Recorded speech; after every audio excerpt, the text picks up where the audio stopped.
as criminals, as potential terrorists. These are the best people that I've ever met in America.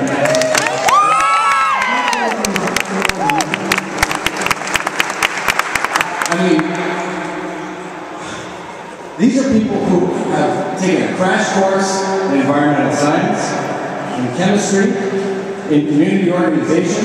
They've learned how to petition their town boards, their town supervisors, their zoning boards, their state assemblies, their federal representatives, peacefully and non-violently, organized in a democratic way. This is not what terrorists do.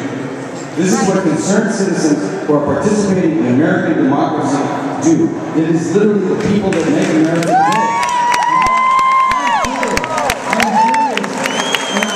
I have a lot of questions. I have questions. For the governor, for James Powers, for Tom Corbett. I don't know if he was getting Pennsylvania intelligence bulletins. Maybe he's too busy taking $500,000 from the natural gas industry. Yeah!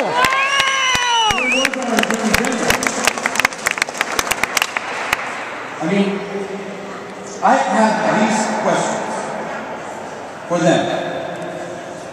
How many names were on the list? Because they have written down everyone.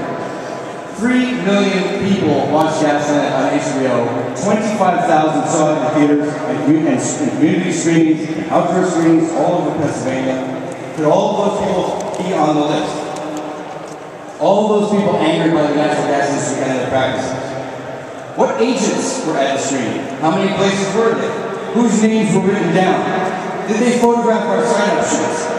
How many agents? Was the Institute for Terrorism Research and Response the only agency working on this? Why did gaslighting events start appearing on the Pennsylvania intelligence bulletins at exactly the same time Tom Ridge becomes Marcellus Coleridge? Who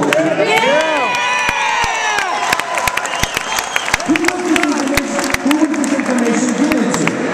Was it just the natural gas companies, or was it the organizations in support? Was it the Northern Wayne Property Owners Alliance in Wayne County, where I live, who immediately circulated an email saying, you see, we told you those people were terrorists. Do you know how dangerous that is for the government to support an idea that decent citizens who do not want toxification of their landscape or terrorists to come into, that we have to live with this in our neighborhoods, in our towns, people looking at us as if we were terrorists? I'm not a terrorist. Thank you. I'm not being paranoid. We know that they were investigating this. Or was this just thrown out there to intimidate audiences of the film? Or to intimidate people who wanted to go to Gaston's protests? How long has this been going on? What were the methods? Were they reading our emails? Were they tapping our phones? We have nothing to suggest that they weren't tapping our phones. Were they following people? Were they monitoring text messages? Did they have communication with other state agencies? Gestapo! I would like a full investigation with an independent prosecutor. I'm calling on Randall to start this. Tom Corbett, maybe he was behind it, I don't know.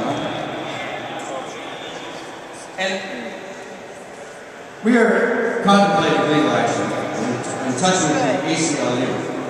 But finally, Victoria's fights are not terrorists. John Fenton, who described the process as a free-for-all, is not a criminal.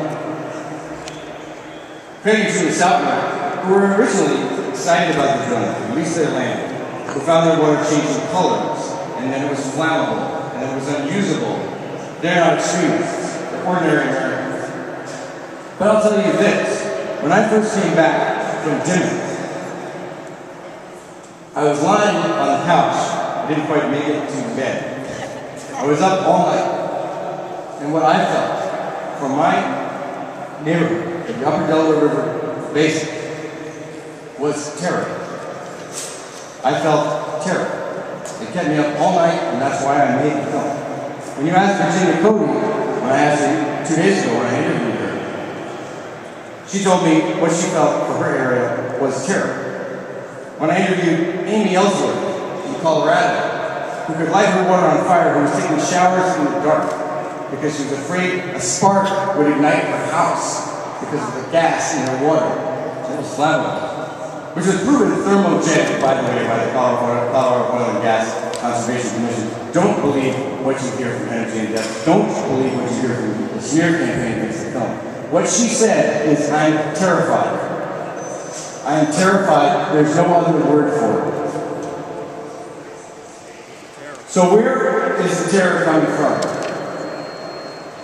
I mean, I know what the definition of a terrorist is. I'm not going to say the natural gas industry are terrorists, because that's a misuse of the definition of terror.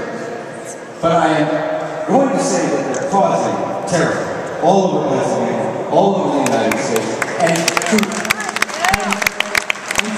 not have the protection of the Safe Drinking Water Act, the Clean Water Act, the Clean Air Act, the Superfund law, to not know the toxins that are going into your neighborhood, and to go to a film, or to go to a protest, or to go to a meeting to find out, and then have your name put on a list and hand it over to the Marcellus Shale stakeholders, whoever they may be, and we'll find out who they are. Because we will bring these people to justice. Yes! This is not...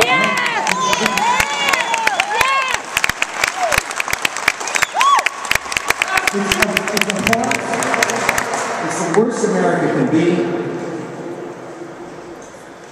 And I'm ashamed of the state of Pennsylvania for doing so. You're right.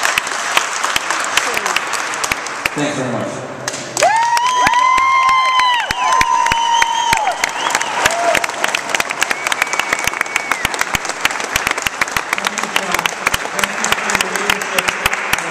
Bringing a wake-up call to America about the dangers of gas drilling all over the country and right here in Pennsylvania.